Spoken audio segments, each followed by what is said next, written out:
निगरान हुकूमत की तश्कील और कौमी असम्बली की तहलील का मामला। मुस्लिम लीग नून और पीपल्स पार्टी में मुशावरत का पहला दौर मुकम्मल हो गया।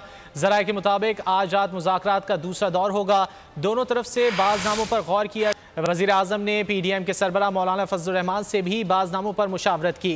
शहबाज शरीफ निगरान वज़ीर आज़म के नाम पर नवाज शरीफ से भी राब्ते में हैं। ज़राए के मुताबिक निगरान वज़ीर आज़म का उम्मीदवार इत्तफ़ाक़ राय से लाया जाएगा।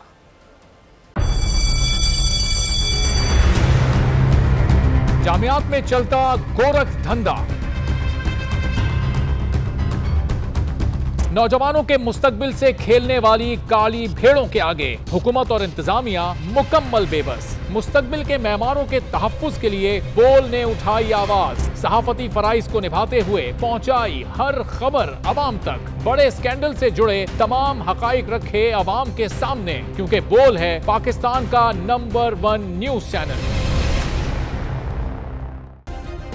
सब्सक्राइब करें और बेल दबाएं ताकि कोई खबर रह न जाए।